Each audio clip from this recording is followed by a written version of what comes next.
All right, we got Alex Turner here, another successful former 9-to-5er, was able to escape the rat race. How you doing, Alex? Good. Good, man. Alex is a good friend of mine. We both partners in the real estate business as well. He also is a serial entrepreneur. In addition to real estate, he does also consulting.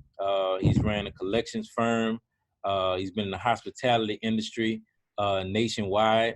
So today what we're going to do is just have a quick fireside chat about his experience with being in the 9-to-5 world, cutting the cord, going entrepreneurial, then jumping back into the 9-to-5 world, get his feet placed, build those resources up, and now being back in the workforce only on the entrepreneur side and creating jobs and working for himself at the same time. So without further ado, Brother Alex, you want to tell us a little bit more about your story? Yes. Originally from St. Louis, Missouri, born and raised, I always wanted to get involved in real estate. My mom wasn't really rich, and so we struggled a lot. And so real estate was in my blood early on, because even then I developed a passion for wanting to be in a place that was decent, safe, and affordable.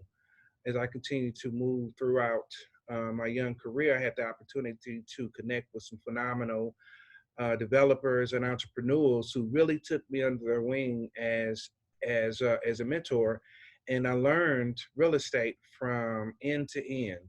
And subsequently, I was able to find my niche through that process, which is as a developer and a financier. So we continue to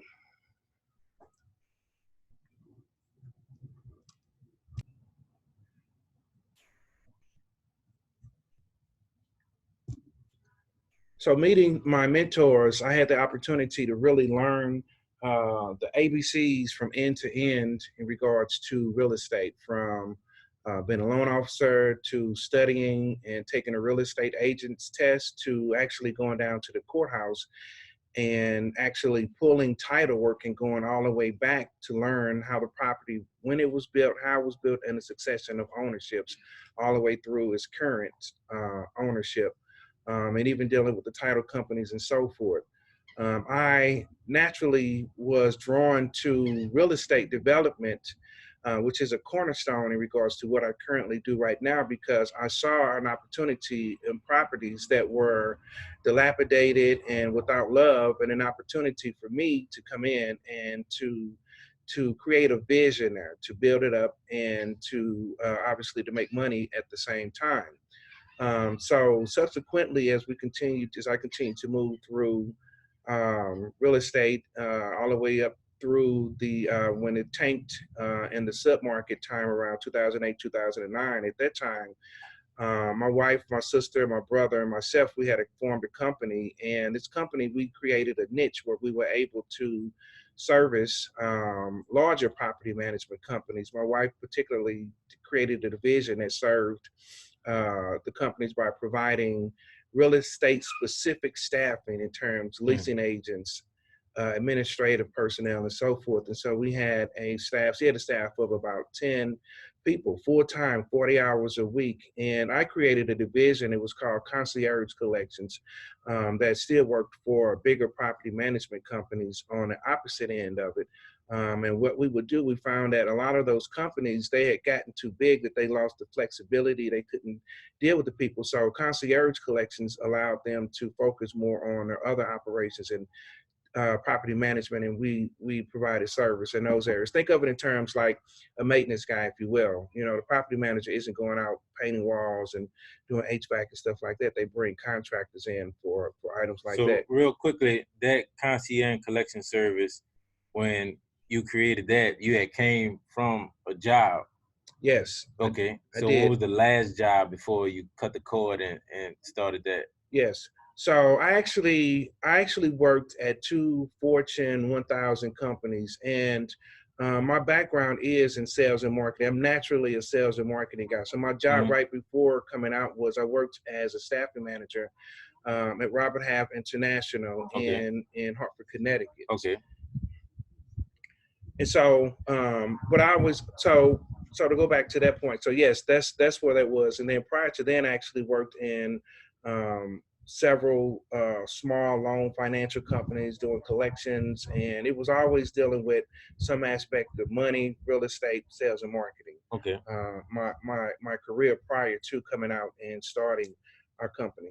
Good stuff. So with that Fortune 1000 company and then jumping to the concierge service, how would you describe the first time your emotions before quitting, right after, during the concierge building that service, and then after? So before, during, after, what were those emotions from leaving that job and going into that concierge service? Yeah, good question. It was as I reflect back on how I felt then, it was a mixture of two prominent feelings, which was terror was one, terror of actually doing what I thought that I knew I could do and I should do, but still I was frozen as in a terror of failing.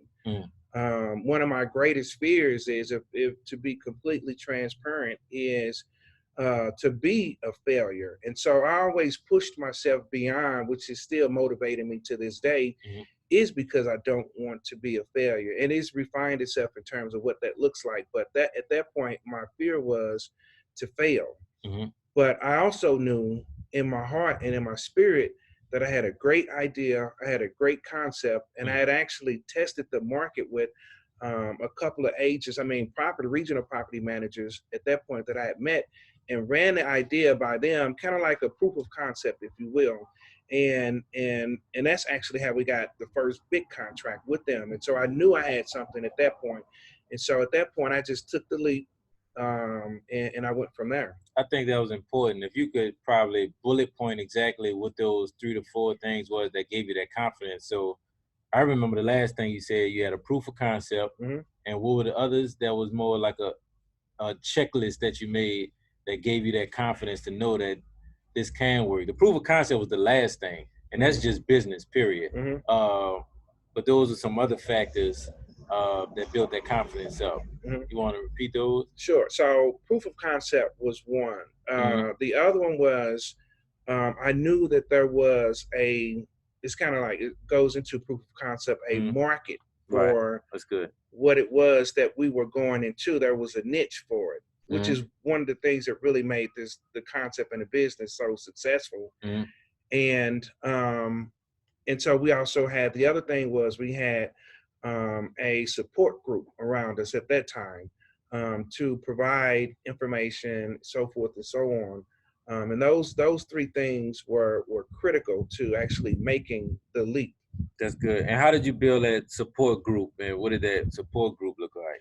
The support group was people who I've always tried to surround myself with, which is people who were already in business, people who were entrepreneurs, people who may not have been in business, but they had positive energy and synergy that would provide encouraging words to say, you can do it. And so I found that to be critical. Sometimes we get inside our own head and we can be our own worst enemy. So it is imperative to have, I actually think that was just as important as the business concept itself, was to have that support network there. Gotcha. So let's switch gears, talk about separating yourself.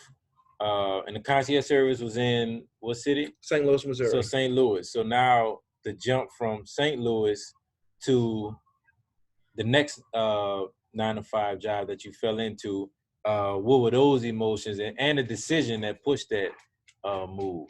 Yeah, so we moved from St. Louis, Missouri to where we are currently, which is New Orleans, Louisiana. And my wife and I made a similar move from St. Louis to Connecticut before, so we were familiar with the logistics of how it worked. And my wife actually had the job, which actually brought us to New Orleans, but I didn't have a job. And so I didn't want to get a job coming from being self-employed at that time, several years. Okay. But what forced me to go back into it was to have financial support and contribution in our household.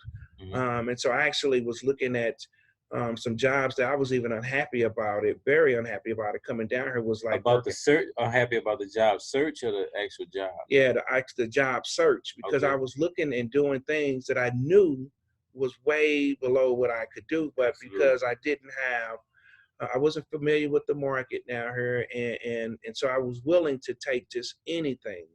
And so even so, it was horrible. Which It's part was horrible? the search Yeah, part, I knowing get that it. I could possibly get a job that I would hate. Yeah. And so and again, this goes back to a key component that was able to make me help me make a transition here was my wife. And so my wife at this point had connected with a phenomenal group of guys, young guys down here, engineers, and they had a up and coming real estate development construction management company. And my wife knew what I could do. And so she said to them, hey, look, my husband is this, and this, and the guys was like, no, we don't know that. We can't, so, and she, but let's bring them over and meet them. So I had the opportunity myself to meet these guys, and they expressed the same thing to me at that time, but they said, we'll throw you a bone here and there. Yeah. But I knew again, I knew that I was in the right place and headed the right direction. So I dug in with these guys. And one of the things a lot of people don't do that I found is take the time and learn. And so I dedicated, I was going over there every day as if this was my job without pay. I would do some consulting work and so forth and so on, marketing and so forth. But the real blood, sweat, and tears came in from proving to them, like an intern or whatever, that I was worthy to to become a part of their team. But you had the secret sauce, in your opinion, to jump back into that role was faith in what you were going to learn and the value that you could add at the end of the day, not just clocking in and clocking out. No, and it was also as again, these guys were an up and coming real estate development construction management firm, so it brought me back into what I wanted to be in anyway, which was real estate. So So I had the opportunity. I knew that being here, not knowing anybody, I needed to learn. So and you had to restructure that support group that you had in St. Louis as well. Well, add to it and make it more hyper local. yes, Okay. yes. So it was an opportunity for me. I worked for these guys almost 6 months before I actually became an employee. And at that point, for me, um, I excelled pretty rapidly through the company.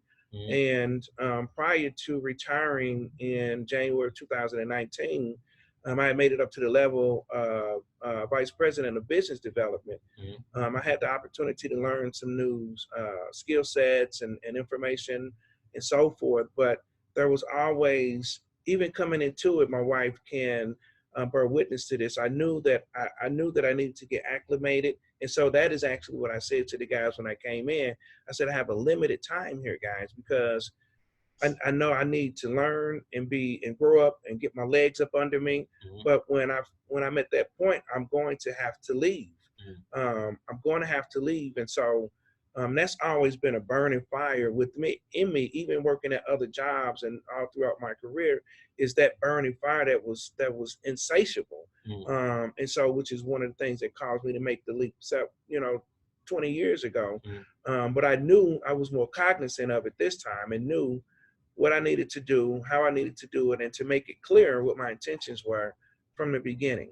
Okay. So to circle back, when you left the Fortune 1000 company, you had that terror feeling in your gut. So now, leaving this development firm and deciding to quit again and leave the 9 to 5 grind, how would you describe these new refined emotions? What you thought about before quitting and during and after? Yeah, it was the same feeling of terror was there again. Oh, wow. Okay. Yeah, terror was there again. However, unlike when you face a challenge initially and then you face it again, you've learned some things that you can do differently to approach it. And what I mean by that specifically is what I do on a day-to-day basis, what I need to do to make my company successful, and some very basic and academic things. For example, accounting, sales and marketing, those types of things are the things that describe my day-to-day actions and my long-term actions. Going into it previously, I didn't know how to set metrics like that in place that would provide a system for me of success. Got it. So now fast forward, what are your goals today? So overall today is what I want to always, and this area speaks to every day. My goals are to consider what my short-term goals are, to deal with priorities in that manner, and to, for example, I attended a meeting and participated in a networking function yesterday. And so one of the things that's on my list of things that has to be done today is follow-up. Yeah. So that is a priority to me because it establishes new contacts, and I'm saying thank you to the people that participated, and it creates an opportunity for dialogue to follow up on those great conversations that I had yesterday. So that's a priority for me today, and it speaks to our developing sales and marketing, which is long-term and short-term goals, and relationships are long-term orientated. And it supports the short-term goals, because you can look up and be developing a long-term relationship, and then boom, it develops overnight into something that is real. And to backpedal a little bit more, what do you say to the person that wants to quit, to pursue whatever dream it is, but that doesn't have a supportive spouse, a supportive parent, or supportive friendship network? Because we believe no excuses by any means necessary. So we don't want that to be a crutch or an excuse for anybody. So what advice would you give to that person without that home support? Yeah, I've learned in my life experience and career and business that it is almost imperative to have. You don't necessarily have to have a whole bunch of people in terms of support and this army of people behind you, but you need somebody that is supporting you morally, philosophically, and so forth. I think it's important because we often, unless you are an exception to the rule, meaning that some people have an internal level of fortitude and independence that and those are exceptions to the rule. But for the common people, I would say if you don't have it, that should be one of the first things you should consider, is, even if it's from a mentor perspective, is to find somebody that in a business that you're interested in and say, I'm interested in this business. These are some of my ideas. Will you please be my mentor? I think it's critical. And I don't think that a person can walk without having two legs. So for me, that is if you don't have somebody in place, and that is, again, goes back to the phenomenal meeting that we facilitated last night, and we participated, Emil and I, for that specific purpose, is to network and find people like that, to connect with them. And to add to that, I think a cheat sheet or a hack to not only gain that mentorship, either to expedite it, or to mitigate just asking somebody for a mentorship, is to bring value, right? So that person that is in that arena, what value can you add to where they almost have to inadvertently bring you in because you add that much value already to what they're doing. Before the show, like I said, I have a goal to build this media company out to $100 million empire. So now I have to find contacts that can help me shortcut that way. I don't have anybody at the moment, not yet. Probably by the end of the show we will. but at the end of the day, what value can I add to that XYZ person for them to bring me in and help me scale their business up? So I think that's fantastic advice, because there are more people without the support than with the support at the end of the day. But we never want that to be an excuse. You only have one life to live. So if you have dreams and desires, those not inside of you by mistake. Right. So you need to do what you need to do to manifest those. So right.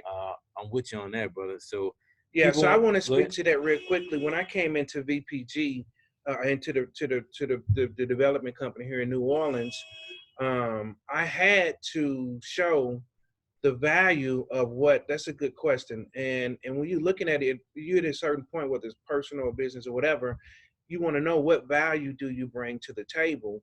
And at that point coming in, I did not present to the guys a value to where they were able to bring me in. And it took me some time to demonstrate my level of tenacity. It took me some time to say, I don't know this here, but I'm going to learn it. I'm going to go to school. I'm going to get this certificate. And I did all of the above. And I proved that I had the tenacity, the intelligence, the business acumen. I had all of those things that were necessary, even though I may have lacked specific knowledge about the market here. But I did have real estate knowledge. And so I was able to present myself in a manner that brought value to it, and that developed value over some time, because I was with this company for some years, and my continued education continued all the way through when I retired. But the value that I brought subsequently did not manifest initially. And you got to have somebody, again, it speaks to the undercurrent of having somebody that can believe and see those things in you as well. And I had some guys here who saw those things in me and took a chance with me. Fantastic. Well, we're gonna wrap up, but Alex, exactly what other services that you offer, and how can people get in touch with you? Turner Property Group is a real estate consulting, development, and management firm. So we like to engage with, from the consulting side, of those entrepreneurs or those who may have interest in the real estate field, whether you have 1 and you want to scale to 10, 10 and scale to 100, and 100 to 1,000. We are certified experts in terms of operation, sales and marketing, and infrastructure, repositioning of properties. And so what we can offer is real time and proven information on how to go from point A to point B, from the consulting side. And from the management side, my wife is definitely the expert there. And so we offer end-to-end property management services. And we also offer a la carte services, which is tenant placement and project management and collections and so forth. We're rolling out a phenomenal system, and this system will allow us to scale. And an owner, if you have properties 1 or 100, you should be able to sit back and be able to see your asset perform in a way that you projected it would perform at the time you purchased the property, you did your pro forma. And so what we're able to do is bring those things into a reality without taking a huge chunk out of what it is that you're doing in terms of your money, your time. You should be able to relax. And so development, we also an acquisition company. And so we are actively building our own real estate portfolio at the same time. And I would love to have a conversation in regards to more details in regards to that. And can be easily reached directly at 504-315-0114. Please check out our website, tpggnomanagement.com, to learn more about what Turner Property Group and GNO are rolling out for 2020. Or you can shoot an email, alex@turnerpropertyconsultants.com. Yeah, perfect. And you can see Alex in person every third month of the quarter, down in New Orleans. We're in Gretna. We have our REI meetup at the Courtyard Marriott, 5 West Bank Expressway, from 6 to 9 p.m. So hopefully we see you there. Anybody with any further questions, reach out to Alex. But thank you guys for listening.